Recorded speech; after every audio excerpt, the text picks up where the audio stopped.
Welcome to Spotlight Philippians, Invitation to Joy, as we continue in the second chapter of Philippians. Paul has just told us about the call for Christian unity and humility and service as exemplified by Jesus. Now he's going to go on and make some application beginning in verse 12 and verse 13. His subject is obedience, Christian obedience, and the nature of that Christian obedience. So let's pick up with verse 12. Paul writes, "Therefore, my beloved, as you have always obeyed, so now, not only as in my presence, but much more so in my absence, work out your salvation with fear and trembling, for it is God who is at work within you, both to will and to work for his good pleasure." You can hear there, the subject is obedience. Paul's writing a living letter. He's saying to the Philippians, you obeyed what I was teaching and telling you when I was with you. It's even more important that you do it now that we are separated from each other.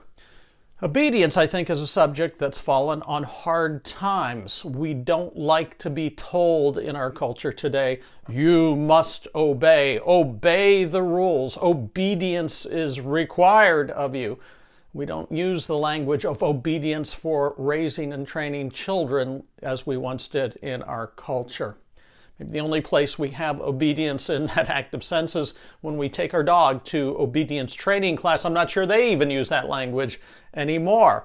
However, obedience in Paul's day and in yesteryear in the Christian church was a very positive term. It was just a matter of who we're to be obeying and how we go about doing it.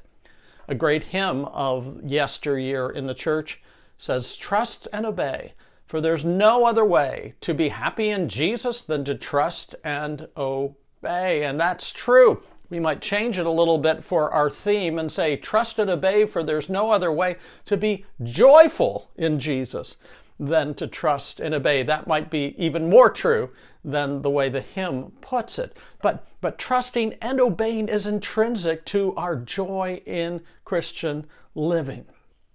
So how do we go about obeying as Paul called the Philippians to do? Well, first of all, he says, work out your salvation with fear and trembling.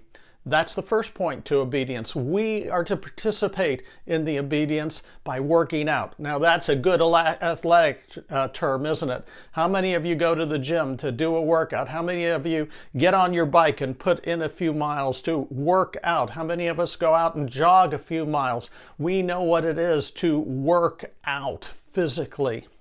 We put our energy into it, our effort into it. We have goals, we have objectives, we aim for our mark and work with sweat equity to reach those goals that we set for ourselves. We work out physically. What Paul is saying is you need to work out spiritually with even more intensity and more focus and more passion and more dedication. So let me ask us, are we working out our salvation spiritually in that sense of focus and intentionality on a daily basis? Because that's what Paul is saying we're to do.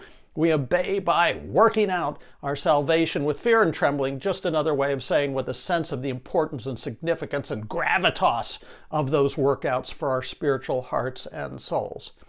Now, if we stopped right there, we might think Paul is saying, well, you know, God saved you and now you have to work out. You have to do it all on your own from there on out.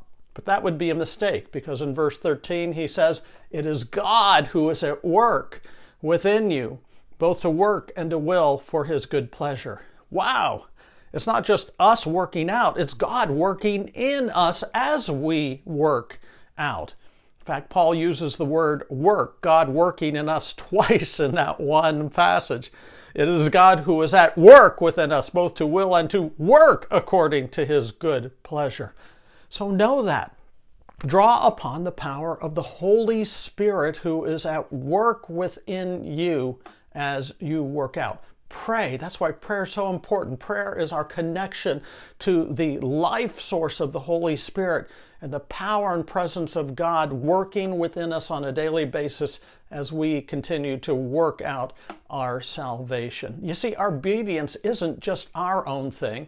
It's not like God's the senior partner and we're the junior partner and he tells us what to do and we have to go work it all out on our own. No, God is actually in us, around us, under us, through us by the power of the Spirit to help and effect that working out of our salvation. It is an intrinsic link between us and God. So I want to encourage you today to prayerfully ask God to be working in you and look for his work in you as you intentionally continue to work out what he is working in. And that's the nature of Christian obedience. That's what we do to trust and obey, for there's no other way for you and me to be joyful in Jesus than to trust and obey. We'll talk to you next time.